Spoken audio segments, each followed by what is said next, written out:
일방적으로 주장한다고 진실이 되지 않습니다. 10월 18일 경기도 국정감사에서 국힘당의 질문 공세 끝에 나온 이재명의 말입니다. 권력형 범죄를 밝혀내는 일은 일반적인 범죄 수사보다 몇 배는 더 힘든 법입니다. 범죄를 숨기는 데에 권력을 활용하기 때문이죠. 일방적인 범죄엔 물적 증거부터 현장이 촬영된 CCTV, 피해자나 증인들의 증언 등 다양한 형태의 증거들이 존재합니다. 다양한 증거들이 하나의 사실을 향해 있을 때 범죄는 입증됩니다. 수사가 길어지고 오리무중에 빠지는 것 같아도 대부분의 범죄자가 검거되어 심판받는 건 개인이 가진 능력으로는 다양하게 널려있는 증거들을 다 없앨 수 없기 때문입니다. 권력형 범죄는 그런 점에서 좀 다릅니다. 권력이란 무엇보다 사람을 움직이는 힘입니다. 자본주의 사회에서 많은 부분을 통제하거나 허가할 능력이란 결국 돈의 흐름을 제어하는 것이고, 돈의 움직임엔 반드시 사람이 함께 움직입니다. 개인이 가진 능력으로 다양한 범죄 증거들을 소멸시키기란 무척 어렵지만 많은 사람을 움직일 수 있는 권력자라면 이야기가 달라집니다. 범죄 사실 여부를 가리는 법정에서 피해자와 가해자 간의 공방이 벌어집니다. 가해자는 자신에게 불리한 증거를 숨겨도 아무런 문제가 되지 않습니다. 가해자 본인이 자신의 범죄 행위를 숨기려 드는 것은 자기 방어권에 해당된다 보고 있는 거죠. 가해자는 범죄 증거를 제출해야 할 일체의 의무가 없으므로 범죄 사실의 입증은 오롯이 피해자 측의 몫입니다. 하지만 국정감사장은 법정이 아닙니다. 감사 대상 기관은 감사 주체인 의회의 요구에 충실히 따라 요청하는 자료들을 제출해야 합니다. 국회 증언감정법 제4조 1항엔 국회로부터 공무원 또는 공무원이었던 사람이 증언의 요구를 받거나 국가기관이 서류 등의 제출을 요구받은 경우에 증언할 사실이나 제출할 서류 등의 내용이 직무상 비밀에 속한다는 이유로 증언이나 서류 등의 제출을 거부할 수 없다. 다만 군사, 외교, 대북 관계의 국가 기밀에 관한 사항으로서 그 발표로 말미암아 국가 안위에 중대한 영향을 미칠 수 있음이 명백하다고 주무부 장관이 증언 등의 요구를 받은 날부터 5일 이내에 서명하는 경우에는 그러하지 아니하다. 이렇게 명시되어 있습니다. 국민의힘이 일방적인 주장을 펼쳤다면 그것은 이재명이 반박을 하지 못했기 때문입니다. 반박했다면 그것은 일방적인 주장이 아니라 논파된 주장이 되는 거겠죠. 국힘당의 주장이 근거 없는 것이라면 국정감사에서 요구한 자료들을 제출하지 않았기 때문입니다. 국정감사장은 법정이 아닙니다. 그렇기에 여기서 관련 법률을 위반하더라도 법적인 제재를 받지는 않습니다. 위반 사실에 대해 출석해서 해명할 것을 요구하거나 관계자 징계 요구 정도가 전부입니다. 하지만 법정에서 판사가 판결을 내리듯 국정감사장은 그것을 지켜보는 시민들이 결론 짓고 심판하게 됩니다. 더구나 지금은 그 심판 수단인 선거를 앞둔 상황입니다.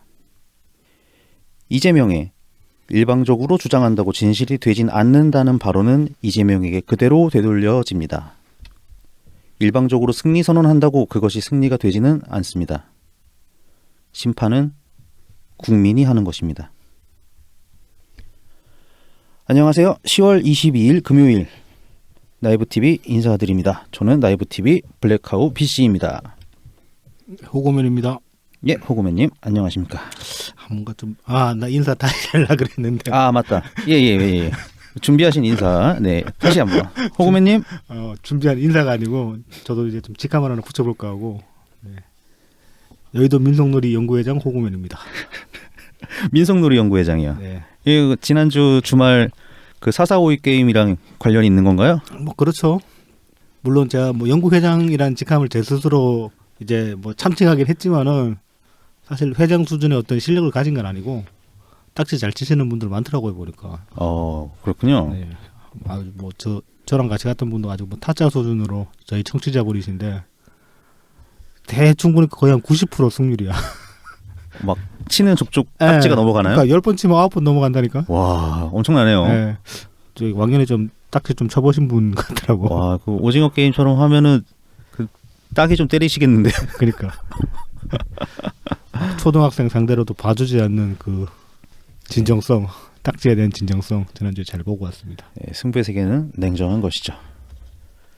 네, 이번 주에도 뭐 여러 가지 전해드릴 소식이 이번 주에 사실 그 뭐 국가적으로 보면은 좋은 일들이 많았는데 좀 대외적으로 이렇게 뿌듯할 만한 그런 일들이 많았는데 그런데도 불구하고 이제 또 이 이재명 때문에 우리는 또 그런 거를 오롯이 기뻐할 수가 없는 그러니까 그런 세월을 오롯이 즐길 수가 없는 그런 상황이지 않나 싶습니다. 예, 그렇죠. 확실히 이제 선거의 계절이라서 뭐 선거의 계절이라도 보통은 선거의 계절이면은 뭐 그러니까 어느 정도 이제 축구 경기 같은 월드컵 같은 그러니까 좀 과열된 양상이 있긴 하지만은 서로 내가 이길 거다라고 이제 그렇게 싸우는 양상이어야 되는데 이거는 지금 그게 아니라 이게 선거인지 저는 무슨 범죄와의 전쟁 같아요. 양당 다 이렇게 지금 뭐 1위라고 나온 사람들이 보면은 다 뭐 범죄자 아닙니까 사실. 네, 자꾸 2007년 생각이 납니다. 2007년은 그래도 최소한 정동영은 범죄자는 아니었잖아요. 그렇죠. 배신자였을 뿐이지 범죄자는 아니었는데 이번에는 뭐 이쪽도 저쪽도 배신자의 범죄자니 참. 그러니까 이게 뭔가 더 상황이 증폭됐어요. 2007년보다 훨씬 뭔가 강력한. 네. 아유, 네.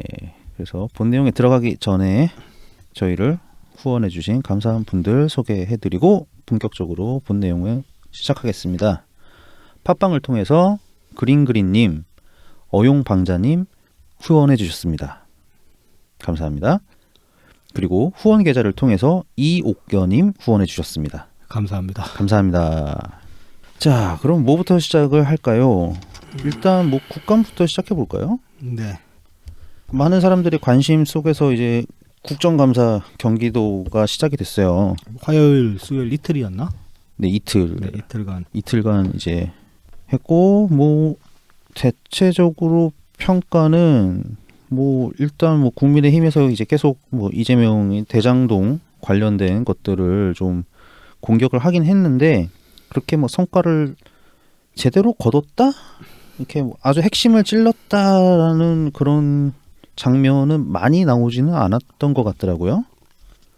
네, 뭐 몇몇 의원들이 좀 이렇게 날카로움을 보이긴 했는데 뭐 전반적으로 보면 국힘당 사실 뭐 국힘당한테 그런 전투력을 기대할 만한 했겠습니까만 뭐 아무튼 뭐 그렇게 뭐 큰 성과 거둔 거 그런 건 없죠. 국감을 통해서 지금까지 완전히 묻혀있던 새로운 게 드러났다거나 뭐 그런 건 없으니까. 그런 상황에서도 좀 몇 가지 또 이재명 지사가 거짓말을 좀 한 것 같더라고요. 거짓말은 많이 했죠. 뭐 결국은 엉망진창이었던 것 같고 국민의힘이 그 뭐 이재명 지사를 공격을 하긴 하는데 확실하게 뭐 이재명을 뭐 누른다거나 아니면은 어떤 사건에 대한 진실을 반드시 밝혀내겠다 이런 것보다는 그냥 지지율만 깎고 보자 뭐 이 정도 이런 정도 수준에서 전투력을 발휘해서 그런 것이 아닐까 싶기도 하더라고요. 저는 뭐 국민의힘이 그러니까 뭐 나중에 먹으려고 아껴둔 것 같지는 않고 그냥 영양 부족이라고 보입니다.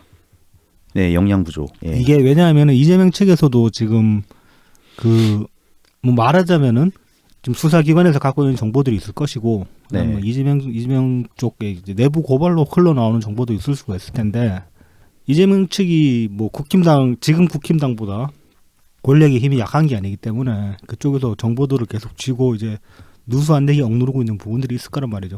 국힘당에도 검찰 출신 의원들이 있고 그렇지만은 검찰에서 빼낼 수 있는 정보도 아무래도 한계가 있지 않겠나. 이재명도 검찰을 잡고 있으니까. 네네.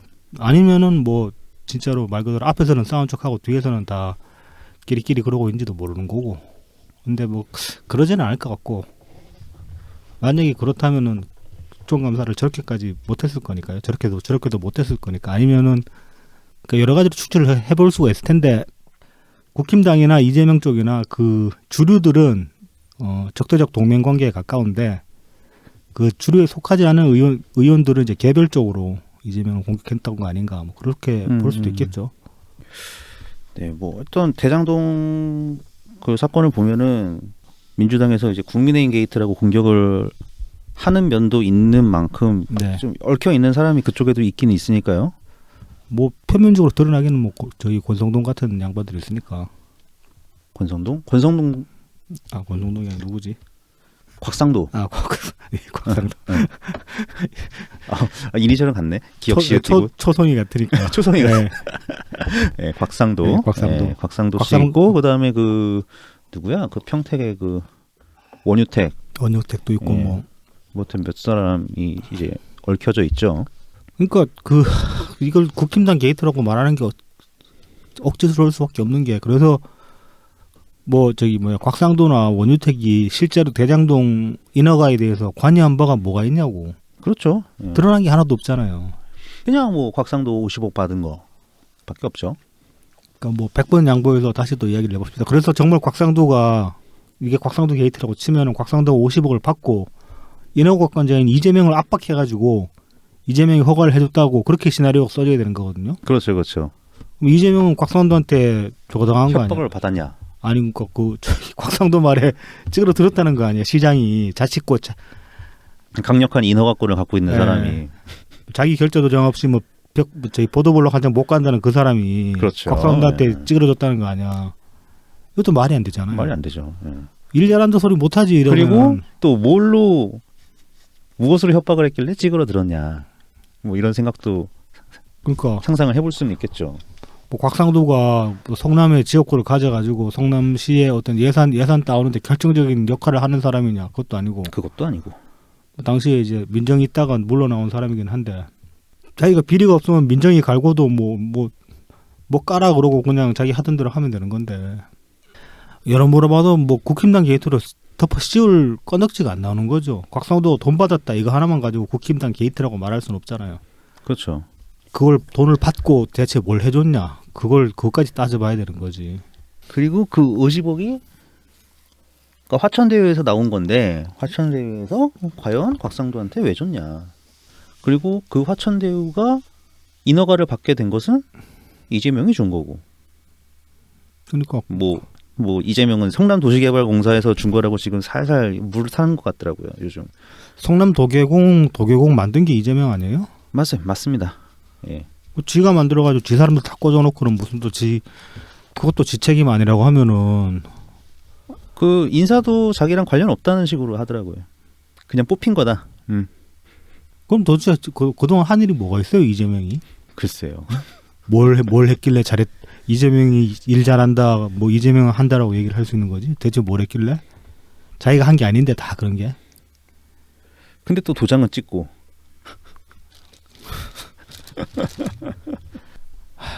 뭐 아무튼 하여튼 이번에 국감장에서 이제 대표적으로 했던 거짓말이 그거였어요. 초과이익 환수 조항이 네네 그러니까 최초에 이제 언론 보도에서는 초과이익 환수 조항이 있었는데 나중에 중간에 이사회를 통해서 없애버렸다. 7시간 만에 없어졌다 뭐 그 예. 그 실무자 증언으로 나왔죠 당시에. 예, 실무자 증언으로 나왔고 그 다음에 근데 국감장에서 이제 이재명 지사가 한 얘기는 초과이익 환수 조항이 원래 없었다. 원래 없었는데 그것이 생기면은 계약 위반이라고 그랬나?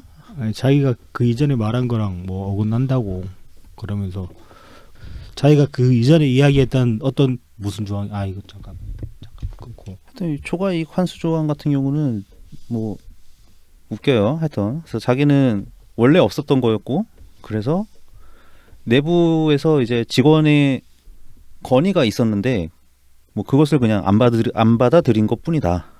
뭐 이런 식으로 하더라고요. 근데 초과이익 환수 조항이라는 게 초과이익 환수 제도가 있잖아요 원래 민간 개발에 대해서. 민간 개발에 대해서는 이제 그런 게 공영 개발에 대해서는 초과이익 환수 제도 자체가 있잖아. 근데 지금 이게 완벽하게 민간 개발이냐면 완벽한 민간 개발이 아니잖아요. 민관 합동이잖아. 예, 공영 개발이라고 하죠. 예. LH를 배제하긴 했지만은 민관 합동이고 그러면은 초과이익 환수제가 들어갈 수도 있는 건데, 그러니까 애초부터 없었다라는 거는 그러면은 이 계약을 처음에 그러니까 이재명이 자기가 설계했다고 하니까 설계할 때부터 공익성을 배제한 게 되는 거지. 그렇죠. 초과이익 환수제라는 거는 공영 개발 때는 항상 적용이 돼야 되는 건데 적용이 되어 왔던 건데 그거를 공공연하게 빼버리고는 처음부터 없었다라고 이야기를 해버리면 이건 또 설계할 때부터 공적인 마인드가 없었다고 봐야 되는 거예요. 또 말이 안 되는 거지. 실제로 그렇게 개발을 했죠, 대장동을. 그러니까 지금 아직 주민센터도 없는 거 아닙니까? 그죠? 그러니까 그 지금 저기 뭐야 배임죄 피하려고 그렇게 얘기를 했는데 그러면은 처음에 토지 매입할 때 공공개발이라고 이야기를 해서 땅을 싸게 매입을 했는데 그것부터 다 잘못된 거예요. 처음부터 잘못된 거야 다시. 아니 그럼요. 그 땅을 싸게 매입하는 게 굉장히 중요한 부분이었어요. 여기 시사저널에서 이제 인터뷰를 하나 했는데요. 대장동 개발에 대해서 이제 민간 개발로 됐을 당시에 이제 그 개발에 참여했던 네. 이거 이강길 씨라고 이제 그때 이제 회사를 C7이라는 회사를 만들어 가지고 민간 개발에 참여를 하려고 했던 것 같아요. 네. 그런데 이제 공영 개발로 바뀌면서 배제됐어요. 이 사람이. 네. 이 사람이 이제 인터뷰를 하는데 이제 본인이 만든 그 어떤 계획, 사업 계획을 했을 때 민간 개발했다면 최대 수익이 3,400억 원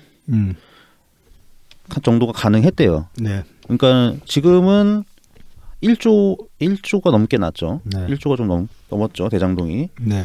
그 수익 민간 개발은 그러면 왜 수익이 낮냐? 3,400억 원밖에 안 되냐? 토지 보상을 많이 해줘야 되니까. 그렇죠. 예, 그것 때문이라고 하더라고요. 그러니까 대장동은 한마디로 공영이라는 부분은 단지 토지를 강제 수용하기 위한 저렴한 가격으로 강제 수용하기 위한 것이었고, 그 다음에 민간은 돈을 많이 벌어갔다. 그러니까 공용으로 개발해서 그 땅을 싸게 매입하면 대신에 나중에 그 원래 이제 거기다가 퇴거 조치 당한 사람들이 그 건축된 아파트에 입주할 때 입주권을 주는데 훨씬 이제 싸게 들어갈 수 있단 말이죠. 민간 개발로 만든 아파트보다. 네네.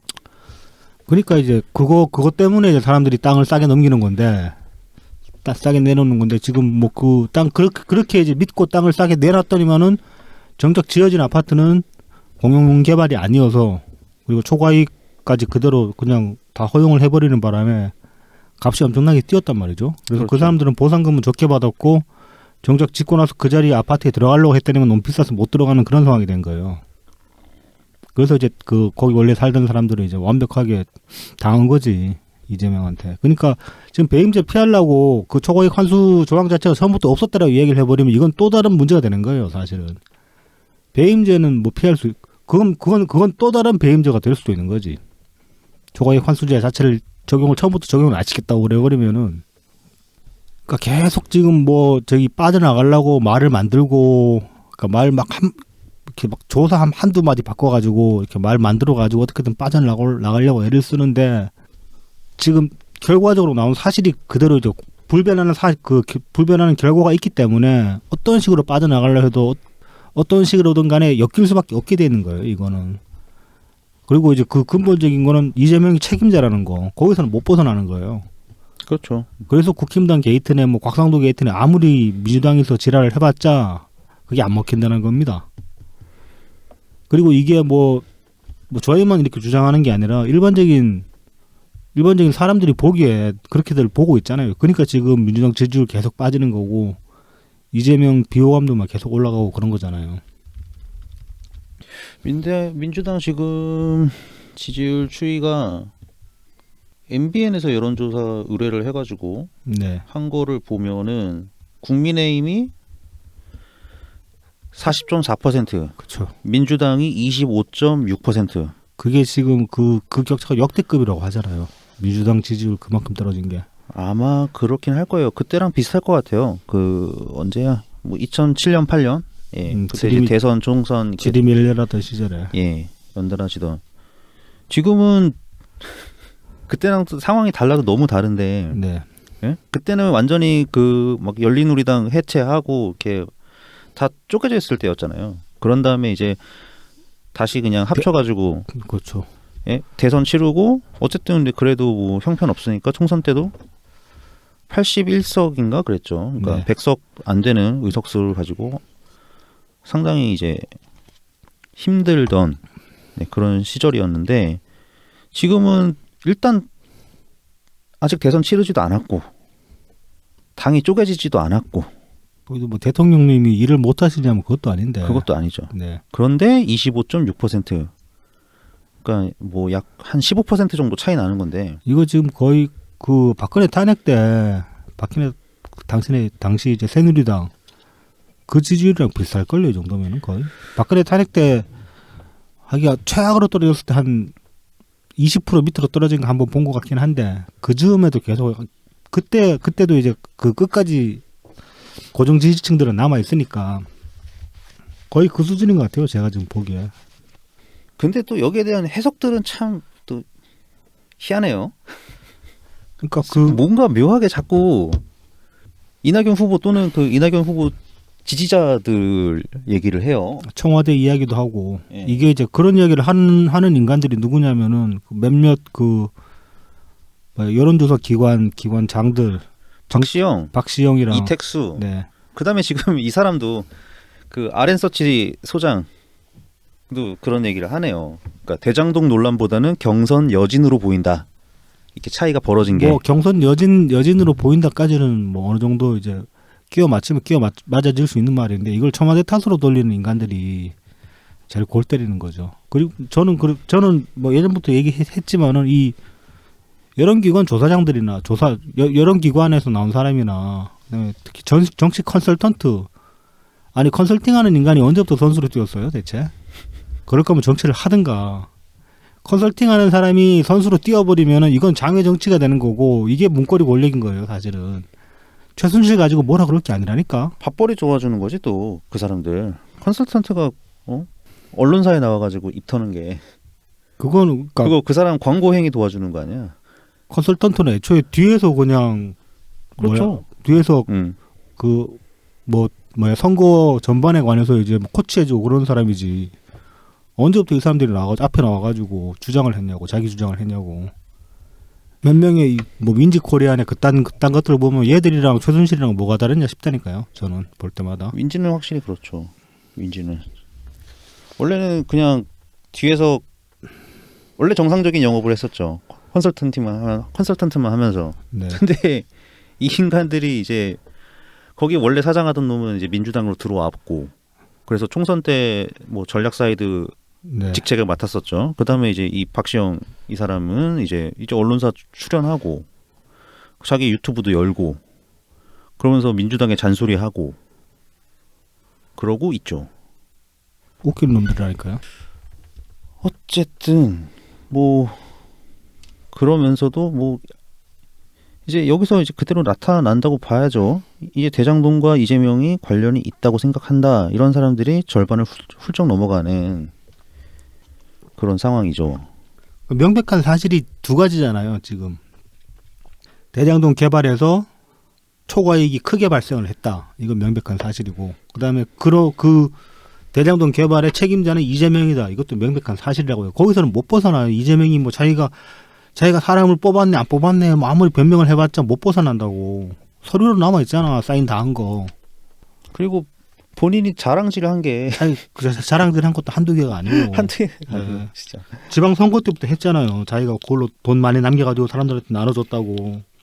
그걸로 재판도 받고 네, 다 남아 있는데 지금 와가지고 내가 한 게 아니다. 나는 잘 모른다. 그래버리면 뭐가 됩니까 대체? 그 말을 누가 믿어줘요? 그러니까 사람들을 정말 너무 우습게 알아요. 그러니까 옛날 같으면은 뭐 신문집에서 스크랩 안 해놓으면 옛날 기사 못 보고 아니면 신문사 가서 찾아봐야 되니까.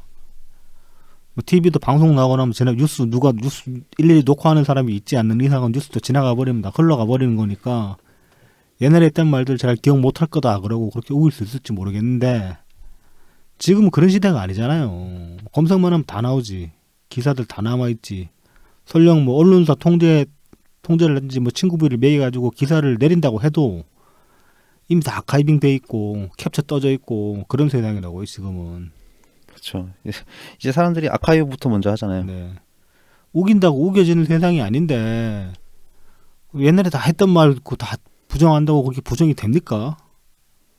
그러니까 민주당이 지금 막 그 이재명 방어하는 거 보고 있으면은 차라리 좀 이렇게 보기에 빡칠지라도 이렇게 정교한 방어 논리라도 만들면 또 모르겠어요. 그러면은 와 얘들 머리 쓰는구나 그렇게라도 생각을 해볼 텐데 그런 것도 아니고 정말 구태연해요. 옛날 방식으로 이게 옛날 세계관으로 계속 강하게 주장하면 사람들한테 먹힌다. 사람들이 잊어버린다. 그 세계관 하에서 계속 지금 그러고 있는 건데. 그러니까 김호준한테 세뇌가 돼서 그런 것 같아요. 그 꼴에 그러니까는 프레임 잡는 거야. 프레임 잡고 큰 소리로 떠드는 거야. 그러니까 그 프레임 전쟁이라는 게 먹힐 수도 있는데 프레임 전쟁은 항상 언제나 유효해요. 근데 그 프레임을 어떻게 짜느냐의 문제야. 그런데 프레임 짜는 방법이 너무 구태연하고 생각이 없다는 거예요. 그 이재명 방어 논리를 정말 방어를 하고 싶으면은 생각지도 못한 방어 논리를 짜보라고. 그래서 저게 나는 저거를 인정할 수는 없는데 저 안에서 들어간 논리는 부정을 못하겠다라 수준의 어떤 그런 방어 논리를 짜면은 그럼 와 얘들 머리 좋네라고 그렇게 감탄이라도 해줄 수 있을 것 같아요. 근데 그조차도 없는 거야. 그러니까 멍청하고 너무 구태연하고 게으른 겁니다. 한편으로는 이재명 방어하는 데 있어서 그걸 그렇게 자기들은 그냥 그렇게 나태하게 굴면서 그걸 사람들한테 들이대고 이거 믿으라고 얘기하면 누가 믿겠어요. 사람들이 바보가 아닌데. 그러니까 말이에요. 성의가 없어. 성의가. 그러니까 저는 뭐 전에도 말씀드렸지만은 저는 뭐 누구한테 사기를 당하는 배신을 당하면은 배신당한 자체보다 그 방법 내가 사기당한 방법들을 이렇게 다시 리마인드 해봤을 때 그게 엉성하면은 그 엉성함에 빡쳐요. 그게 굉장히 정교하고 공들여서 나를 속이려고 해왔다는 생각이 들면은 덜 빡쳐요. 이 새끼가 나를 그래도 우습게는 안 봤구나 그렇게 생각을 하니까. 근데 엉성하게 말해놓고 거기에 제가 당하고 나면은 그냥 나를 얼마나 병신으로 봤으면 이런 걸로 나를 속이려 들었고 나는 또 속았나 나는 얼마나 병신인가 그런 생각이 들어요. 그러니까 지금 민주당이 하는 걸 보고 있으면은 모욕감이 드는 거죠. 그 점에서. 그렇죠. 그러니까 최악 중에 최악이죠. 속지도 않아. 네, 네, 논리도 엉성해. 네. 논리가 없죠. 아예. 네. 그러니까는 나를 우습게 보는데 내가 속지도 않아. 내가 우습게 보이냐? 계속 그렇게. 내가 빙다리 핫버지로 보이냐? 계속 그렇게 되는 거지. 그러니까 감정이 더 안 좋아질 수밖에 없는 거고. 계속 그러고 있으니까 한 번 그러고 말면 또 모르겠는데 얘들 지금 트위터 보면은 하루에 이제 민주당 뭐 원내부터 해가지고 대변인 몇 명 있잖아요. 걔들 교대로 이렇게 뭐 성명이나 없이 하나씩 올리는데 보면은 다 병신 같은 소리만 해요. 하루에 몇 개씩 올라와. 그거 보면 대부분 이제 리트윗은 엄청 많이 되는데, 그러니까 인용 리트윗은 많이 달리는데 하트는 그 인용 리트윗 수입이 형편없이 부족하다. 그럼 이거 사람들이 다 깔려고 인용 리트윗 달았다는 소리잖아요. 그렇죠, 그렇죠. 그런 트윗만 계속 올라오고 있고 그런 거죠. 아마 그 인용 RT에서 까시는 분들은 대부분 우리 지지자분들 아닐까 싶긴 한데. 그러니까 그분들도 다 그래서 그렇게 성질이 더 나는 거지. 이거 지금 이따위 말 해놓고 원팀하자고 그러고 있냐고. 그러니까 뭐가 되든 간에 성의를 보이는 게 먼저입니다. 아니면 태도라도 겸손하던가. 겸손해 보이지도 않아요. 겸손하지도 않아요. 예. 지금 와서 그리고 어떤 겸손한 듯한 모양새를 취한다면 그건 이미 비굴이 되어버립니다. 왜냐하면 그동안에 쭉 해왔던 게 있기 때문에 지금 와서는 겸손한 태도를 취하려고 해도 취할 수도 없어요. 이제 뭐 그냥 쇼한다는 얘기밖에 못 듣죠. 그러니까 비굴하다는 소리 듣는다니까. 진짜 후달리니까 이제 비굴하게 저렇게 나가냐 그렇게밖에 얘기를 못하는 거지. 하여튼 지금 뭐 꼬일 대로 꼬여 버렸습니다. 네. 그리고 지금 수사 상황이 일단 뭔가 이렇게 매끄럽게 수사가 진행된다. 아니면 굉장히 속도감 있게 진행된다. 이런 느낌이 아닌 게 지금 좀 걱정이에요. 많이들 답답해하시죠. 이제 뭐 검찰 같은 경우도 지금 뭐 유동규를 엮는데 배임은 일단 배제하고 지금 엮으려고 하고 있다. 그렇죠. 그렇게 이제 기사가 나오고 했는데 거기에 관해서 이제 윤거피님이 하신 그 트위터에 하신 말씀인데 저도 상당히 공감이 가더라고요. 사실 배임이라는 게 정말 확실한 증거가 있지 않는 한은 배임으로 누구를 엮기는 굉장히 힘들어요. 배임이라는 것 자체가. 네네네. 그러니까 검찰로서도 이렇게 배임으로 지금 혐의 때려가지고 잡아 넣었다가 괜히 그걸로 이제 튕겨 나갈 바에는 차라리 좀 더 확실할 수 있는 뇌물죄 같은 걸로 잡아 넣은 다음에 배임에 관해서는 이제 보강해가지고 나중에 배임으로 넣어도 되겠다는 자신이 생기면 그때 배임 추가해버리면 되는 거니까. 그래서 그렇게 했을 수도 있지 않냐라고 이제 그 트윗을 하셨더라고요. 그것도 설득력은 있네요. 왜냐면은 이 정치인이 연관돼 있는 사건들은 항상 그 만족스러운 결과를 가져다주지 못하는 주제가 배임하고 그다음에 직권남용이 두 가지예요. 네, 비슷하죠. 예. 두 가지가 항상 그 재판 가면은 무죄를 받을 확률이 박근혜도 직권남용은 안 걸리지 않았습니까? 결국. 아마 그랬을 거예요. 네. 예. 그 다음에 그 누구죠? 그 곽상도 말고 이제 그 민정수석 했었던 우병우요? 예, 걔도 그 양반도 직권남용 아마 했다가 안 됐고, 그 다음에 그 비서실장 했던 그 그 영감님, 네. 네, 그 영감님도 그렇고 그 당시에 저기 문체부 장관이었던 그 여자 네네네네, 그 아줌마도 다들 직권남용으로 안 갔죠. 네. 그게 그러니까 배임도 그러니까는 확률이 그냥 결과적인 확률적으로 뭐 유죄가 떨어지는 경우가 많지 않기 때문에 그거 이제 좀 조금만 생각해 보면은 충분히 그럴 수 있다라는 생각이 들거든요. 이게 이제- 배임이라는 게 사실은 그 결과만 가지고 끼워 맞추는 거잖아요. 과거에 이제 그걸 예측을 하고 그렇게 했다라고 이야기를 해야 되는 거니까 입증하기가 쉽지가 않은 면이 있죠. 근데 이제 뭐 이제 이런 지적도 있었어요. 그 변호사분이었던 것 같은데 그분이 이제 SNS에 적으신 거에는 이게 검찰이 이제 그 유동규를 구속영장을 칠 때 네, 그 배임에 대한 사유도 들어가 있었거든요. 네, 그래서 이제 구속까지 시켰는데 그게 구속영장 청구할 때 들어갔던 내용이 기소에서 빠지는 경우는 좀 흔하지 않은 경우다. 이런 얘기 지적을 하더라고요. 뭐 그러니까 그 아까 윤 대표님이 말씀하셨던 것처럼 그냥 배임은 엮기가 힘들기 때문에 지금 확실한 걸로 가자라고 전략적으로 그렇게 짰을 수도 있다라는 거죠. 네네. 근데 다음은 이제 그렇다고 해도 사람들이 왜 배임으로 안 엮냐라고 이제 항의하는 거는 그건 정당하다. 그건 계속 그렇게 목소리를 내야 된다. 뭐 그렇게 얘기를 윤커피님은 하셨는데 그건 이제 저도 전적으로 동의하는 바입니다. 네네. 계속 이게 뭐 경찰도 이제 사실상 화천대유에 대해서 좀 초동 수사가 굉장히 이루어지지 않아서 이제 늦게 네. 수사가 시작됐잖아요. 네. 그거는 이제 경찰에서도 이번 국정감사에서 인정하는 부분이고, 네. 다만 이제 거기에 대해서 뭐 고의성은 없었다. 네. 뭐 그렇게 얘기는 하고 있는데 사실 좀 믿업지 못한 부분이 있는 것은 사실입니다. 그래서 거기에 관해서 이제 청와대에서 특별히 이제 검경이 서로 잘 협조해서 수사를 진행해 나가라는 그런 메시지가 두 번이나 있었죠. 있었죠 지금까지. 대통령님이 직접 언급하신 게 두 번이나 있었는데 앞으로 모르겠습니다. 뭐 진짜로 이렇게 가다가도 여론은 안 좋아지고 수사에 대한 신뢰성이 전혀 확보되지 못하면 정말 특검해야 될지도 모르겠다라는 생각이 들기도 합니다. 아니 근데 합수본은 왜 안 만드는 걸까요?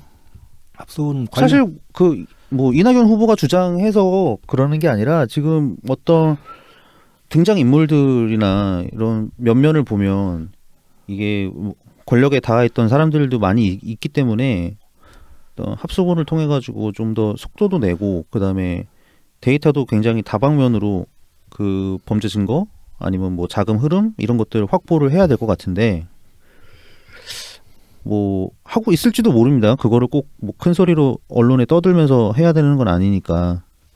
근데 다만 이제 굳이 합수본까지 단계까지는 안 가고 있단 말이죠. 그거는 아무래도 뭐 담당자들의 어떤 의지 부족이 아닐까. 뭐 저는 그렇게 생각합니다. 김부겸이 총대 메고 나와야 되는데.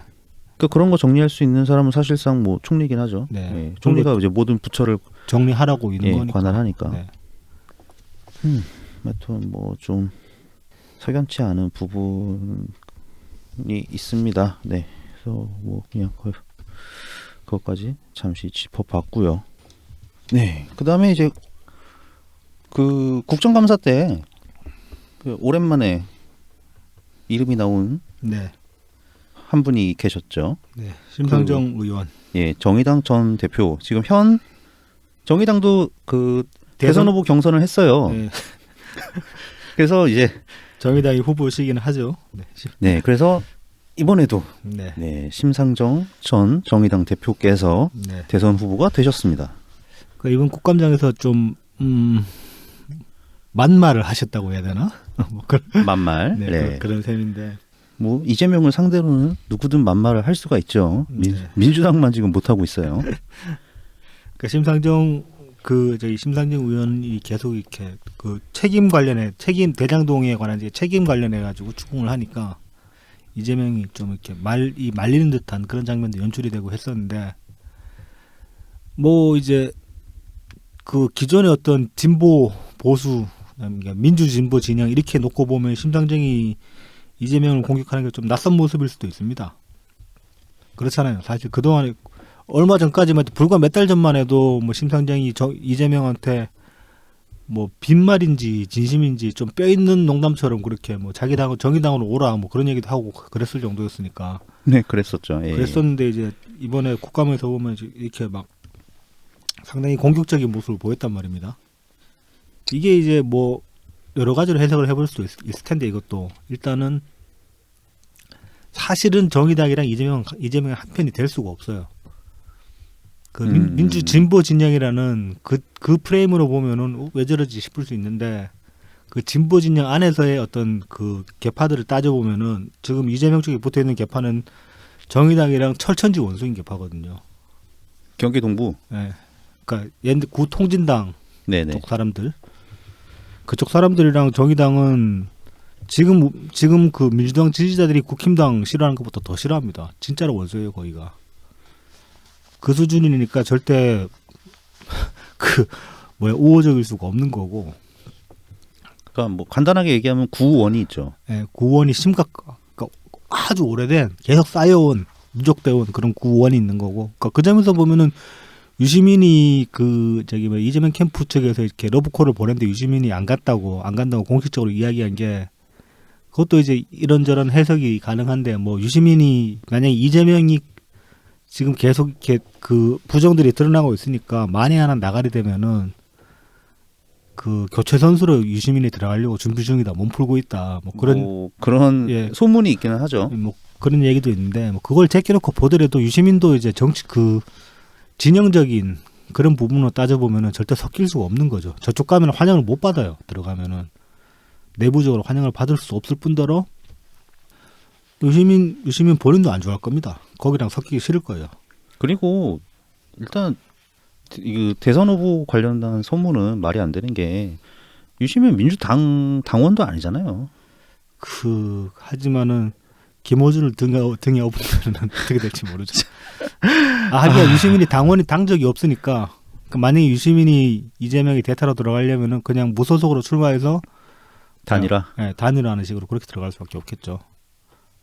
뭐 그리고 이제 심상정이 지금 이재명에 대해서 이제 공격하는 거는 뭐 또 그 표면적으로 보면은 어찌됐건 간에 맞는 말을 한 거니까 심상정이 그냥 맞는 말 했다라고 볼 수도 있고 또 다른 한편으로는 뭐 지금 유시민 대타론을 이야기를 했지만은 심상정이 이제 이재명이 대타를 노리는 게 아닌가.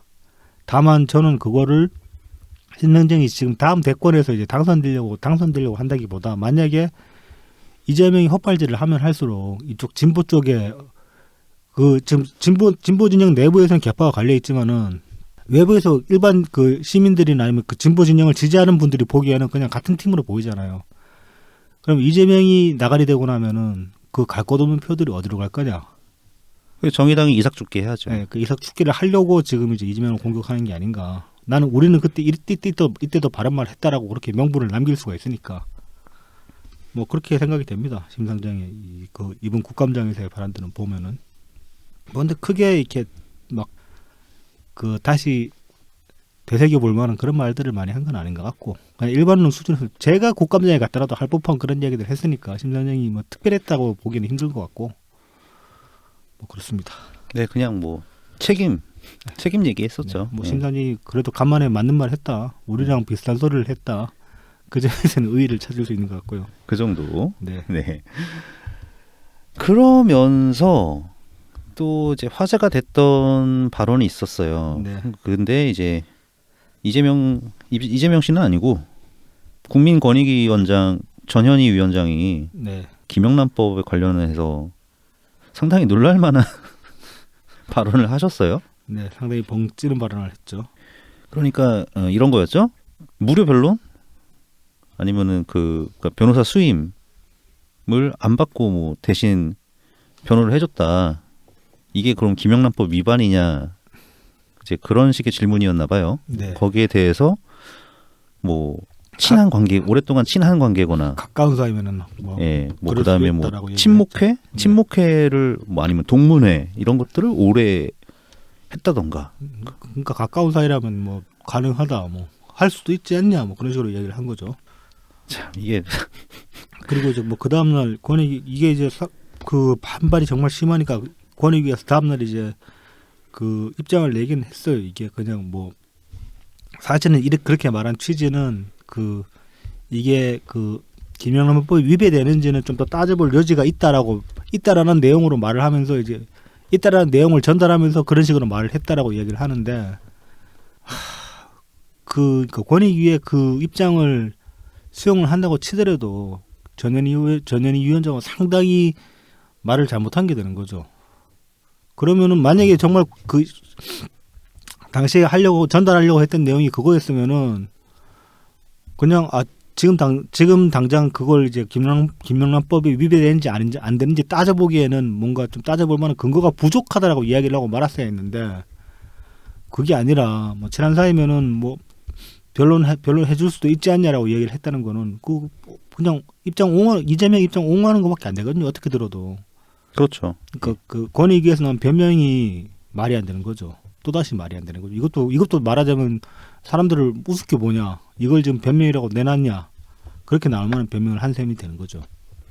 뭐 친한 사람이라고 하는데 친한 사람의 범주를 어디까지 둘 것이냐. 그것도 일단 문제가 되고. 그렇죠. 상당히 주관적이죠. 네. 어떻게 객관적으로 이렇게 뭐 이 사람 뭐 친하다 아니면 덜 친하다 뭐 가까운 사이다 가깝지 않다 뭐 이거를 어떻게 따질 수가 있겠으며 하여튼 뭐 상당히 실망스러운 답변이었고 그래서 트위터를 등지고 페이스북으로 도망가셨나 싶기도 하고 저는 이 위원장이 이제 그 경기도하고 업무 협약 맺었을 때만 해도 그래도 그냥 좀 흐린 눈으로 보려고 했었는데 그것도 사실 좀 생뚱맞긴 했습니다만은 그 당시부터 이미 이제 그 경기도청이 어떤 여러 가지 부정들에 관해서 이야기가 나오고 있는 상황이었는데 그 타이밍에 뭐 생뚱맞게 국가인권위가 왜 경기도랑 업무 협약식을 맺지? 둘이 이제 같이 있는 사진까지 찍으면서 그랬단 말이죠.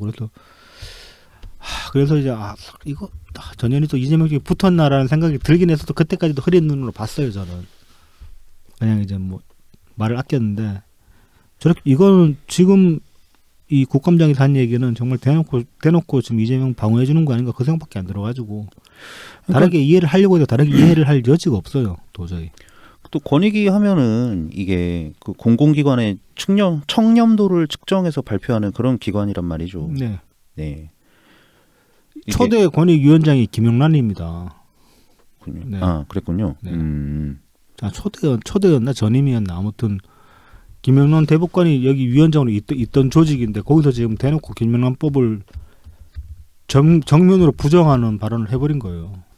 이거는 그러니까 권익위의 이 그 다음날 나온 그 해명을 받아들인다고 해도 위원장이 나와서 다시 한번 사과해야 될 그런 사안이 됩니다. 자기가 말 실언했다고 적어도 그렇게라도 해야 되는 거예요. 그렇게 하지 않고서는 이거는 무마시킬 수가 없어요 지금. 그런데 그 해명문 내놓고 그 추가로 나온 입장 하나도 없고 나는 말 똑바로 했는데 당신들이 잘못 알아들었다라고 지금 그렇게 우기고 있는 셈이 되는 거죠. 김영란 전 대법관께서 이제 뭐 초대였는지 모르지만 어쨌든 네. 2011년에 이제 네. 국민권익위 위원장으로 네. 취임을 하셨었네요. 참 여러 가지로. 네. 그러니까 뭔가 이재명이랑 엮이면 이렇게 뭔가 다 그 사람들이 이상해져. 그러게 말입니다. 뭐 근데 우리도 이재명이랑 엮여 있잖아. 엮여 있는데 우리는 이상해지진 않았잖아. 이상해질 수도 있어요. 우리도 이상해지긴 했다. 이제 뭐 원래 팔자에도 없는 이런 거 하고 있는 거 보면 우리도 이상해지긴 했다. 그렇죠. 상상이나 했습니까? 게다가 제법 적당히 열심히 하고 있어서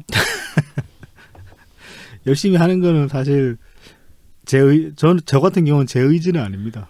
이 계속 그 후원도 끊어질 만하면 후원해 주시는 분도 있고 계속 들어주시고 잊을 만하면 피드백 남기시는 분들이 있어가지고 네, 댓글도 남겨주시고요.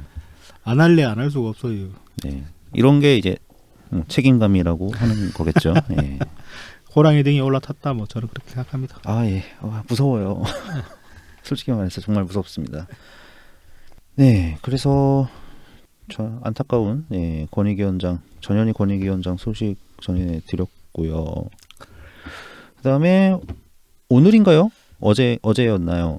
이재명이 광주와 봉하마을을 방문을 했습니다. 네.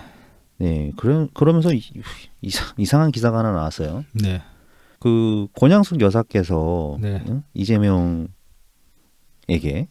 씨에게 젊은 시절에 노무현 전 대통령님을 닮았다는 그런 얘기를 하셨다. 뭐 네. 그게 이제 그런 제목의 기사가 올라왔어요. 네네.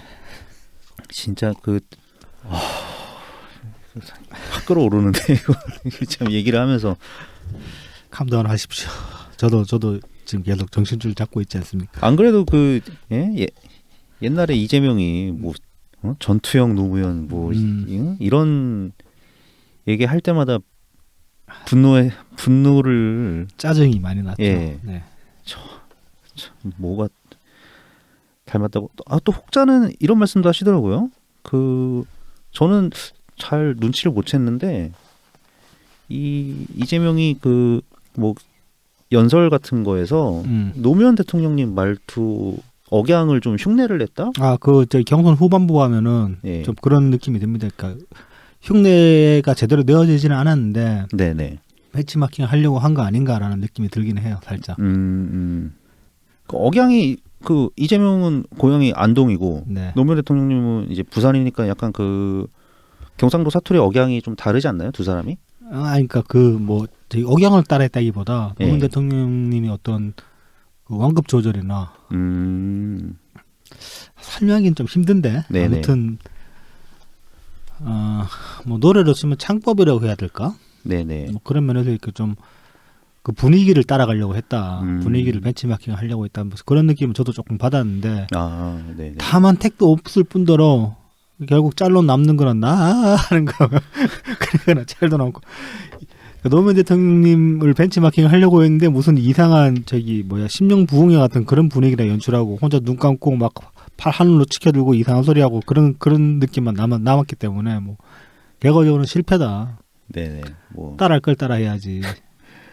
그런 건 그리고 사실 따라한다고 되는 것도 아니에요. 그렇죠. 그런 거 사람이 어떤 뭐라 그래야 되나 지문 같은 거라고 해야 될까요? 그렇죠. 예, 네. 그 사람이 갖고 있는 네. 인생의 과정을 통해서 나타나는 그렇죠.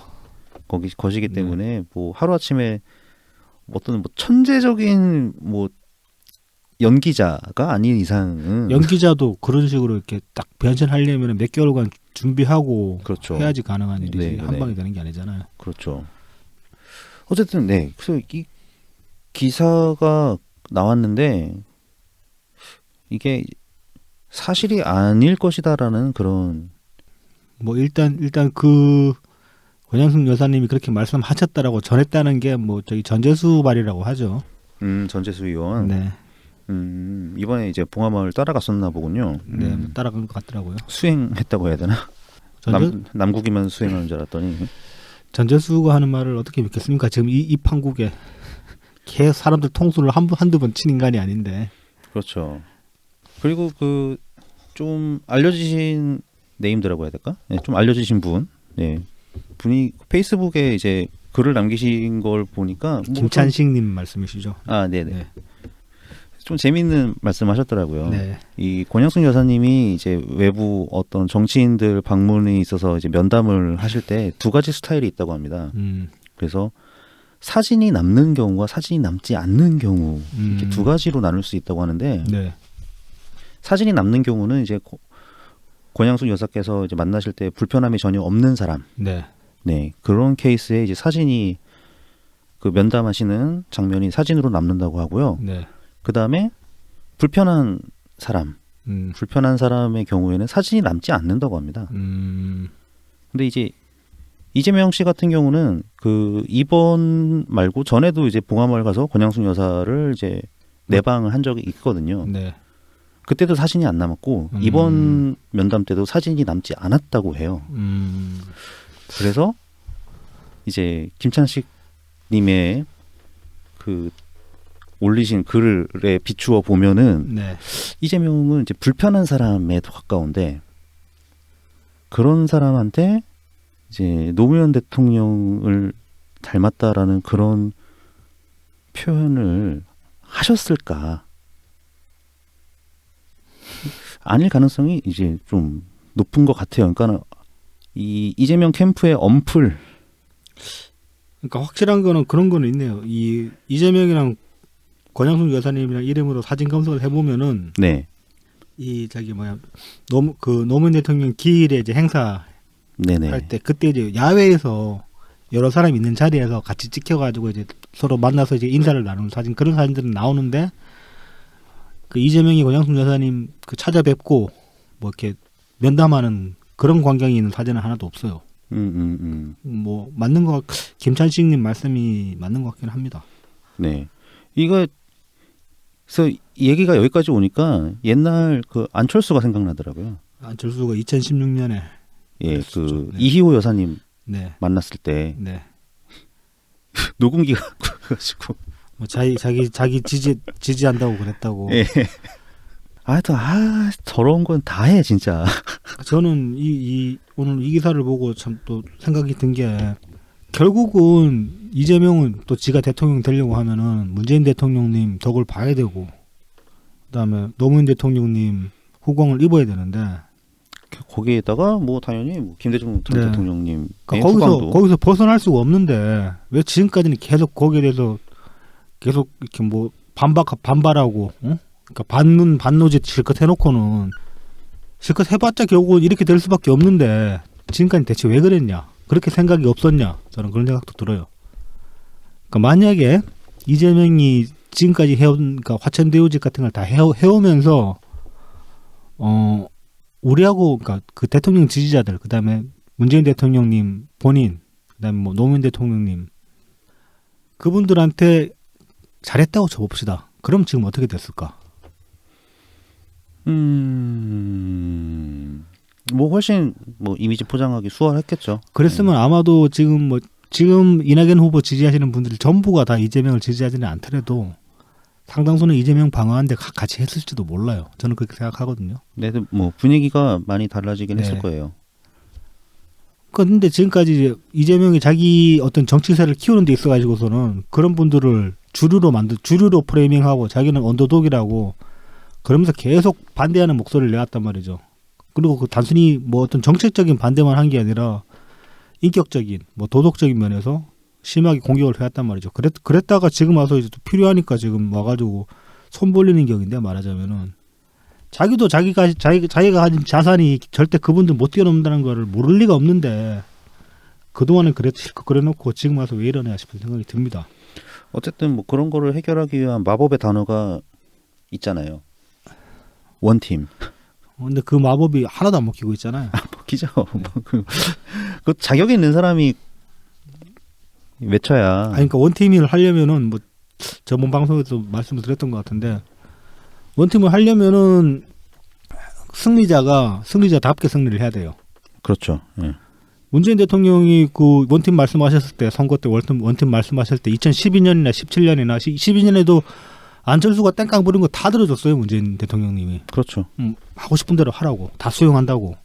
룰 다 바꾸고 룰 안철수가 하자는 대로 다 하고 뭐 여론조사 방식 다 안철수가 하자는 대로 해주고 그러고 나서 이기고 나가지고 우리 원팀이다라고 이야기를 하셨는데 그때 안철수가 삐져가지고 도망갔죠.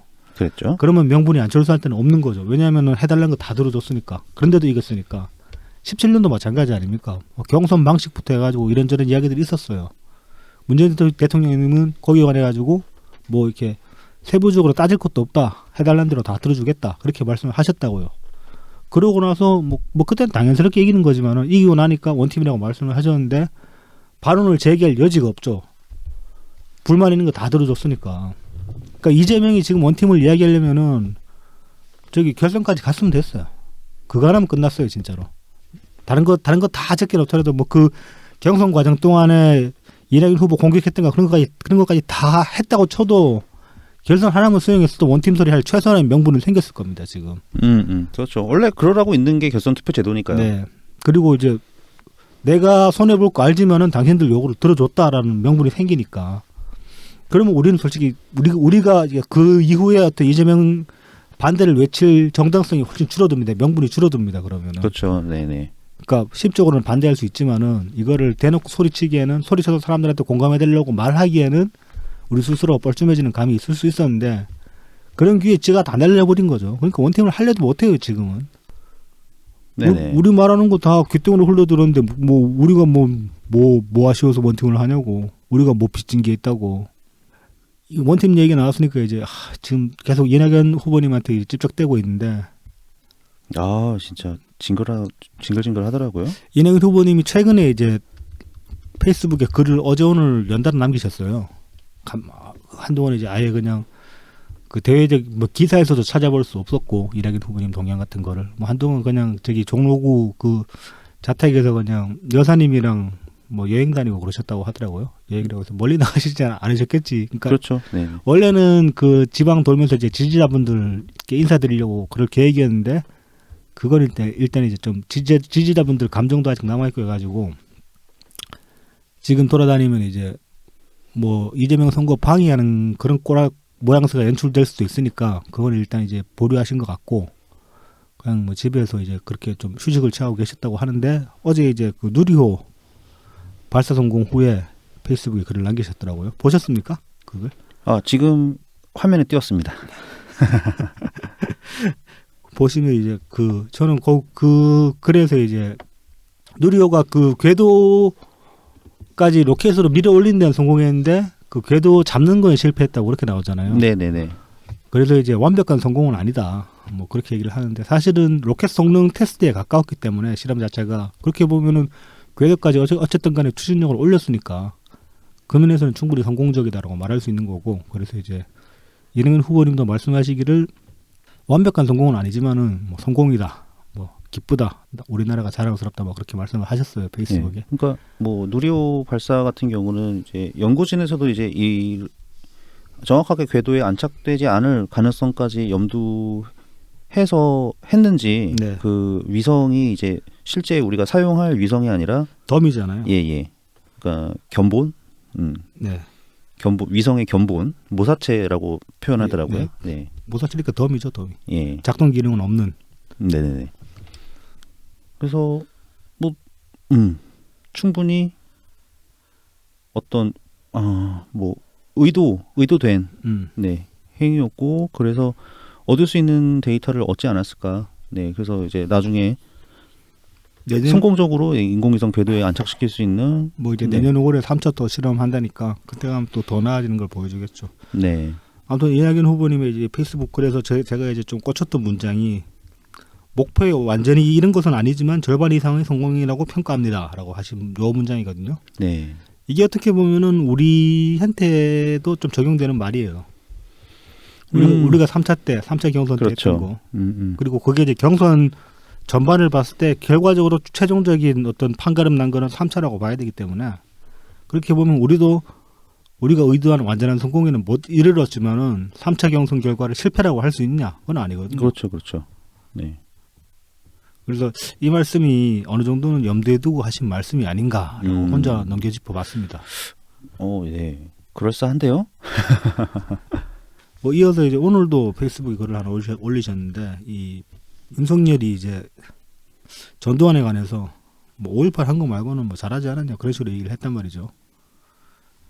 그렇죠. 예. 그랬더니 이제 그 광주분들뿐만 아니라 일반적인 상식을 가진 사실 시민들이면은 뭔 개소리야 그러고 이제 막 충분히 열만한 그런 발언이었는데 거기에 대고 윤석열이 사과를 합시고 개한테 사과를 주는 사진을 올렸죠. 그러니까 자기 집에 그 윤석열 강아지 한 마리 있거든요. 키우는 강아지. 네, 그렇죠. 그 사진에 이제 올랐었던. 그 강아지한테 사과 주는 사진을 올려가지고 이거는 대놓고 모욕하는 거죠, 사람들. 개라는 거네. 네, 거기에 관해서 이제 그 이낙연 후보님도 이제 강하게 이제 입장을 표명하셨어요. 뭐 대통령들 자질 없다 그런 식으로 말씀을 하셨단 말이죠. 뭐 당연한 이야기고. 그래서 이제 뭐 이런 식으로 뭐 간간히 입장을 내시긴 했지만 계속 이제 뭐 대외적인 활동을 안고 계신데 이재명 측에서 이러면 원팀 하겠다고 계속 뭐 송영길도 그렇고 계속 이제 이낙연 후보랑 접촉하려고 그러고 있는 와중인데 뭐 전화를 했다고 해서 네 어저께 이제 기사가 또 하나 떴었죠. 이게 한국경제에서 어저께 단독 기사가 났었는데 네. 이낙연 이재명 국감 뒤 통화 어떤 역할도 맡겠다 라는 내용으로 기사가 떴습니다. 그랬었는데 요 기사 뜨고 나가지고 얼마 안 있어서 정운현 그 공보단장. 예, 이낙연 캠프 공보단장님께서 이제 그 SNS에 글을 올리셨어요. 알려드립니다. 이낙연 전 대표가 이재명 후보와의 통화에서 어떤 역할도 맡겠다라고 한 아래 보도는 사실과 다릅니다. 현재 이 기사는 삭제됐어요. 그 뒤에 정정 보도 비슷한 게 나오긴 했고 확인 결과 대표께서 어제 점심시간에 이재명 지사와 통화를 하였으며 통화 내용은 이 후보 측의 정성호 의원과 우리 측의 박광원 의원이 협의케 하자는 것이 전부였다고 합니다. 그러니까 아무것도 뭐 결정된 거 없고 뭘 하겠다라고 말씀하신 게 뭐, 전혀 없는 거죠. 그러니까 그쪽 사람 한 사람, 네. 이제 이낙연 후보 캠프 측 인사 한 사람 해서 뭐 네. 그냥 협의를 시작해 보자. 뭐 네. 이 정도가 어떻게 어떤 역할이든 뭐 다 맡겠다가 되냐고. 그러니까요. 이거 뭐 민주당 송영길이 뭐 써달라고 했는지 아니면 이재명 쪽에서 써달라고 했는지 이거 뭐 제발 좀 써달라고 했나 본데. 이게 그러니까 뭐 미리 이제 지금까지 계속 이런 식으로 이낙연 후보가 곧 맡을 것이다, 뭐 곧 만날 것이다, 뭐 그런 식으로 이야기를 흘린 게 몇 번이 있잖아요. 한두 번이 아니잖아요. 어제 이 기사는 좀 더 직접적이긴 했는데 송영길부터 해가지고 뭐 역할을 맡을 거다, 뭐 어쩌고저쩌고 계속 그런 얘기를 했단 말이죠. 그러면서 마치 이제 그 역할 제의를 거절하면은 그게 무슨 해당 행위, 그런 식으로 이제 프레임을 만들려고 했단 말이죠. 지금 사실 얘네들이 짜놓은 프레임이 저는 이렇다고 보는데 이건 지금 이낙연 후보님이 선대위원장을 맡든 거절하든 선거 패배의 책임을 이낙연 후보에게 돌리려는 저도 그런 빌드업 같아요. 네, 그런 포석으로 보입니다. 뭐 네. 안 맡으면은 안 맡고 원팀 방해해가지고 졌다라고 지랄할 것이고 선대위원장 맡았는데 지면은 선대위원장이 제대로 못해서 졌다라고 또 이야기를 할 거란 말이죠. 그러니까 참 그 비열합니다. 이거 보고 있으면은. 근데 이제 이낙연 후보 측은 말씀을 하시기를 뭐 원팀이고 뭐 하려면 하기 전에 일단 의혹부터 다 풀어야 되고 그다음에 이낙연 후보 지지자 측에게 그동안 가해온 그 모욕, 인격 모욕 같은 것들을 다 사과를 하고 청산을 해야 된다. 그래야지 원팀이 가능하다라고 말씀을 하셨단 말이죠. 못을 박았단 말이죠. 그렇게. 모르고 그 말씀에는 틀림도 없고 정당하잖아요. 당연히 그렇게 돼야 되는 건데 뭐 때린 사람이 화해하자고 하면 화해가 됩니까? 때린 사람이 화해하자고 하려면은 미안하다 그러고 뭐 상처 심하게 났으면 치료비에 위자료 까지 주고 나서 화해하자고 얘기를 해야지. 50억 주던가. 우리도 친구비 한번 받아보자.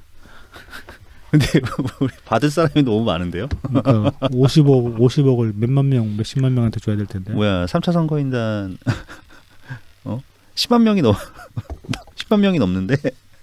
그것도 우리만 50억 주고 나면 이제 그러면 이재명 지지자들이 삐진다. 그래서 걔들이 이제 난리 나지. 걔들이 이제 원팀 깬다 그러면 제대로 주고 우리는 안 준다고. 그러겠네요. 예. 아니면 그 뭐 50억까지는 아니더라도 팟캐스터들이 받은 뭐 뒷광고비 정도는 그 정도는 안 되겠니? 우리가 사람이 많으니까 거기까지는 이해해줄게.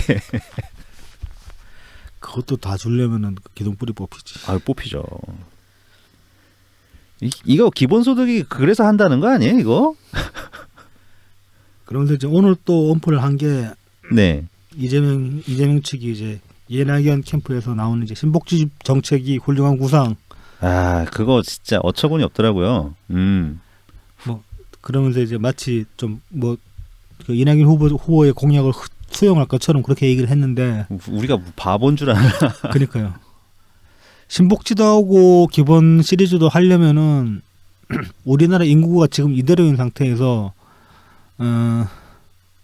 우리 GDP가 한 5배 정도로 늘어나면 가능할 것 같아요, 저는. 아, 그렇죠. 그 정도 늘어나면 가능할 수도 있는. 근데 5배 늘어나도 액수는 나오죠. 저는 예. 5배 늘어나도 안 될 거라고 보는 게 만약에 5배 늘잖아요. 그럼 물가도 한 4배 정도 뛸 거라고 못 뛰어도. 그렇죠. 물가 따라오르죠. 예. 그리고 집값도 그렇게 따라오를 거라고. 그러면 또 안 돼. 안 되지, 안 돼. 결국은 안 돼. 예. 아니면은 또 다른 방법이 그러니까 뭐 경제 규모 수준은 그대로인데 인구가 한 10분의 1로 줄면은 또 모르겠다. 전쟁 나서 싹 다 죽여. 아니면 코로나로 왕창 죽어. 이제 백신 맞아가지고 그것도 잘 안 돼요. 그러니까 아무튼 이건 말도 안 되는 소리를 지금 또 저기 립 서비스랍시고 이러면서 원팀 하자고 지금 이러고 있는 걸 보이는데 그거를 무려 경선 당시에 직접 공약으로 말씀하신 분이 계십니다. 누굽니까? 추미. 다 수용한다고? 더블 복지. 보편적 복지도 하고 기본 소득도 하고. 그래서 자기는 더블 복지라고. 뭐 고도리치도 왔나 택시 타고 왔나 무슨 더블이야 또. 아이고. 지금 이재명 캠프에서 신복지 뭐 훌륭하다가 하면서 수용할 것처럼 이야기를 했는데 이재명 캠프의 정책 실장을 보면은 절대 안 될 거라는 걸 확신할 수 있습니다. 그럼요. 최백운 교수가 뭐 이러면 삭발 투쟁할 거야. 이낙연 캠프 공약 수용한다 그러면 삭발 투쟁하고. 무슨 삭발이에요? 그냥 가발 벗는 거지. 그러니까 얼마나 간편해. 변신? 그렇지. 에이씨 그러면서 갑자기 남들은 에이씨 그러면 우통 까는데 에이씨 그러면서 가발을 확 벗어 막. 야, 멋있다. 임팩트 장난 아닐 것 같은데. 사람들 다 막 놀래가지고. 아, 진짜. 좀 그럴싸한데 멋있는데 진짜. 왠지 장면을 생각해보니까 멋있는데. 좀 어울릴 것 같은데. 아무튼 최백운 교수가 삭발 투쟁을 할 거기 때문에 이건 택도 없는 소리고 이거 다 립 서비스인 건 모르는 사람도 없을 것입니다. 예, 일단 불가능하잖아요. 어떻게 하면 무슨 수를 하겠다는 거야. 기본소득도 못할 판에 하면 문제고. 이 원팀이라는 게 또 얼마나 지금 좀 기만적인지 뭐 단적인 예로 7월달 기사 지금 트위터에 돌길래 저도 하나 이제 가져와 봤는데 네. 올해 7월달에 했던 얘기입니다. 이재명 캠프에서 이낙연 당대표 시절 지지율 폭락 이유 잘 알겠다. 이런 타이틀의 기사가 있었어요. 7월달에. 그러니까 무슨 뭐 이낙연 그 대표님이 이제 당대표 시절에 지지율도 폭락했고 당원들도 많이 빠져나갔다. 뭐 그딴 식의 얘기를 한 거죠. 뭐 맞다고 칩시다. 뭐 별로 맞는 얘기도 아니지만 이 말 맞다고 칩시다. 근데 지금 봅시다. 그 사람이 했구만. 민영배가 네, 했구만. 민영배가 한 소리입니다. 이 인간. 경선 끝나고 나니까 당원 1만 명 정도 탈당했어요. 지지율 지금 역대 최하위로 바닥 찍고 있어요.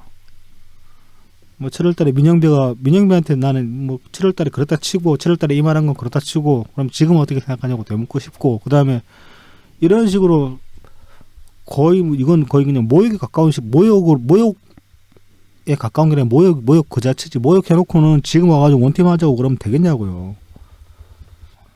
송영길 일배 소리 한 것도 그렇고 그동안에 우리가 당해온 조롱과 모욕이 얼마나 많은데. 언제나 그런 식이었어요. 이재명은 항상 한번 해보자는 식이었지. 그러니까 뭐 지난주에도 말씀드렸다시피 결국 이 원팀 타령은 원팀이 되기엔 원팀이 아니라 우리를 다 쫓아내고 자기들끼리 원팀 하겠다는 내용이 원팀이라고 저는 봅니다. 그러니까 탈당하면 안 되는 거죠, 절대. 예. 그래서 우리는 지금 입당 운동하고 있죠. 예, 끝까지 남아야 되고 입당해서 우리 새를 키워야 됩니다, 진짜로.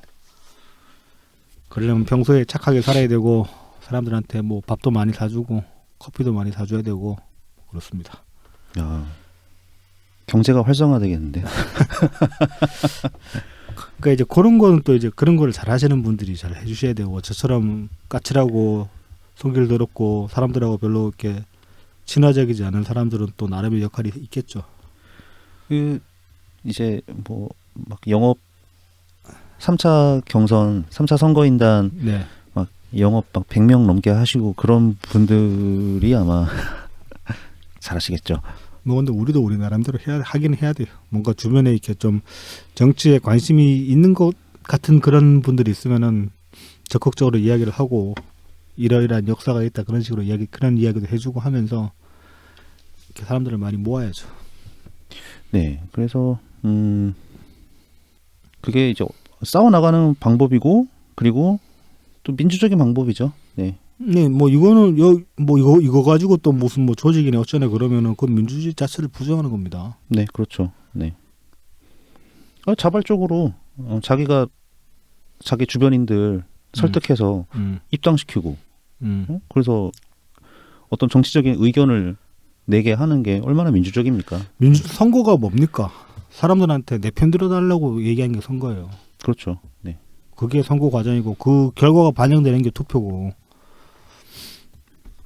그리고 그게 민주주의의 본질이고 그러니까 우리가 이제 당원들 모으겠다 뭐 우리 편 많이 만들어야 된다 이렇게 이야기하는 게 뭐 전혀 문제될 게 없고 이걸 가지고 조직이라고 하면 그거야말로 민주주의의 원칙을 좀 부정하는 거라고 당신이야말로 민주주의자가 아니다라고 얘기를 할 수 있는 거죠. 근데 누가 그렇게 얘기해요? 뭐 몇 명들 있잖아요. 그 도깨비 표부터 해가지고 안민석부터 해가지고 뭐 김어준이 작전 세력 이야기한 게 어제오늘 이야기도 아니고. 네네. 뭐 그렇습니다. 안민석 이야기하니까 또 안민석 이야기 잠깐 하고 싶네. 안민석 그 의원실 비서 중에 보좌관 중이네. 보좌관인가? 하여튼 예. 그 이번 화천대유 예. 주요 인물 중에 하나인 남욱 처남이 있다고. 근데 신의 장난 미친 것 같아. 그러니까, 이 아저씨 미친 것 같아 진짜. 도깨비 장난이라고 하지 차라리. 진짜 무슨 신의 장난이냐. 참 안민석 정말 참 정치 더럽게 합니다. 참 그렇게 살고 싶나 싶다. 와, 이 정도인가 싶어요 진짜. 네. 네. 바닥을 보는 것 같습니다. 제대로 바닥 보여주는 것 같아요. 원래 좀 저렴한 인간이라고 생각을 해왔었는데 네. 끝내줍니다 진짜. 이거 녹음 시간을 2시간으로 세팅해놓고 지금 두 번째 녹음을 하고 있는데 또 그 한동안 3시간 동안 우리는 계속 이제 3시간으로 세팅을 해놓고 녹음을 했잖아요. 네. 근데 그 이게 이제 그 주제를 이재명으로 좁히면서 3시간 세팅이 좀 시간이 오버되는 거 아닌가 해서 지금 2시간으로 하고 있는데 또 2시간으로 해보니까 시간이 약간 모자란 것 같기도 하고 그래요. 뭐 저는 뭐 적당하게 나오는 것 같습니다. 뭐 저희가 좀 더 이렇게 그 저기 내용을 정리를 덜한 상태로 지금 녹음이 들어와서 그런 걸 수도 있으니까. 네네. 네. 뭐 이 녹음 러닝 타임에 대해서는 좀 더 재고해 볼 필요가 있겠다. 네. 뭐 저희 이제 편집해서 올라가는 게 이제 지난번 같은 경우에는 1시간 20분 정도? 네, 그 정도였거든요. 그래서 뭐 길 자체도 나쁘지는 않은 것 같고요. 개인적으로는요. 물론 이제 들으시는 청취자분들께서 어떠신지는 아직 잘 모르겠습니다. 네. 무섭습니다. 네, 무섭습니다. 네. 뭐 그래도 뭐 소감 언제든지 환영하니까요. 예. 갈구셔도 좋으니까요. 피드백이 많이 필요합니다. 예, 댓글 남겨주세요. 이 끝으로 이제 그 문재인 대통령님이 18년도 이제 그 지방선거 끝나고 나가지고 네. 그 하셨던 말씀이 요즘 자꾸 생각이 나요. 그 두렵다라고 하셨던 말씀 있잖아요. 네, 네.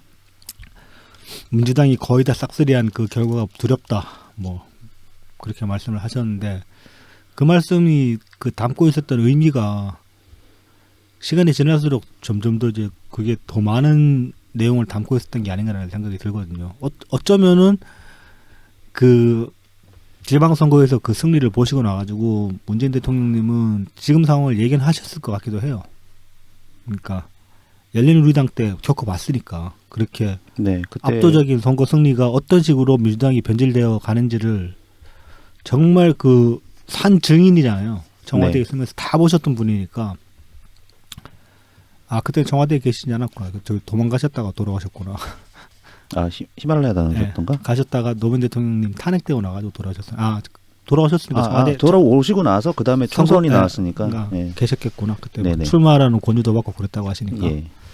그러니까 그걸 다 보셨던 분이니까 지금 상황을 예견하셨을 것 같아요. 지금 생각해 보면은. 그러니까 단순히 그게 이제 어떤 그 민의의 기대가 무섭다.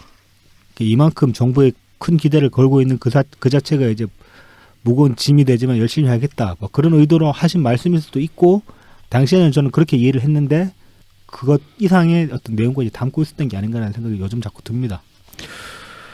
그럴 수 있겠네요. 네, 그러니까 그 당시에 여루당을 보셨던 거죠. 이미 18년에 보시고 민주당이 다시 그렇게 돼버리는 거 아닌가라고 걱정을 하신 게 아닌가. 그리고 지금 결말은 그렇게 되어가고 있으니까요. 뭐 어쨌든 뭐 높은 지지율은 언젠가 떨어지게 돼 있긴 하거든요. 뭐 독이 되는 경우가 많죠. 네. 그리고 그러니까 뭐 대통령님 지지는 아무리 빡세게 해도 지나침이 없어요. 왜냐하면 우리가 아무리 대통령님 빡세게 지지해봤자 국민 절대 다 그러니까 과반 이상이 대통령님 지지하고 그런 상황은 좀처럼 나오지 않습니다. 그렇죠. 네. 그러니까 뭐 우리가 대통령 지지하는 거에 관해서는 별로 주지할 필요가 없겠지만은 민주당에 관한 지지는 그다음 뭐 의원들에 관한 지지는 좀 더 다르게 생각할 필요가 있지 않을까.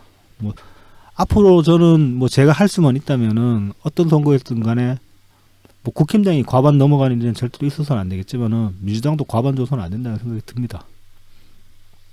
근데 그러려면 또 좀 멀쩡한 당이 있어야 돼요. 그래서 이제 당에 남아서 계속 싸워야 되는 거고. 예. 그게 정말로 우리가 해야 될 일인 거죠. 지금 뭐 대통령 후보 갈아치우는 것도 중요하고 차기 정부를 제대로 된 정부를 세우는 것도 정말 중요한데 뭐 그게 안 중요하다는 게 아니라 그보다 더 길게 보고 가야 될 거는 또 따로 있다는 거죠. 그게 이제 민주당 안에서의 싸움이고 정말 죽을 때까지 해야 될 일일지도 모르겠다 싶습니다. 아니면 아예 관심을 끊고 정말 그냥 그 나만 보고 살 수 있으면 참 좋겠는데 그게 안 되는 한은 어쩔 수 없잖아요. 그렇죠. 하여튼 뭐 계속 그냥 한 걸음 한 걸음 가는 수밖에 없습니다. 네. 첫 술에 배부르지 않다고 하지만 마지막 술이 언제일지도 몰라요. 배부른 날이 과연 오긴 오겠습니까? 배부른 날은 결코 안 옵니다. 네. 안 오고 그냥 그렇죠. 그 배부를 수 있는 그 한 걸음 한 걸음 이렇게 배부름에 다가간다고 봐야죠. 그렇죠. 네, 그러다 보면은 우리 다음 세대들은 좀 더 배부른 예, 정덕 생활을 할 수 있지 않을까. 네. 네. 끝으로 이제 이 말씀을 다시 한번 되새겼으면 좋겠습니다. 그러니까 이낙연 후보님이 어제 페이스북에 쓰신 말씀. 목표에 완전히 이른 것은 아니지만 절반 이상의 성공이라고 평가합니다. 우리도 그렇다는 거죠. 저는 그렇게 생각합니다. 이낙연 후보님이 그런 의미로도 이 문장을 쓰신 거라고 그렇게 생각합니다. 네, 절반 이상의 성공을 계속 염원하면서 절반 이상의 성공을 더 키워가지고 언젠가는 이제 완벽한 성공이 돼야죠. 네, 계속 노력하겠습니다. 그러면 다음 주에 뵙겠습니다. 환절기 감기 조심하세요. 건강하세요.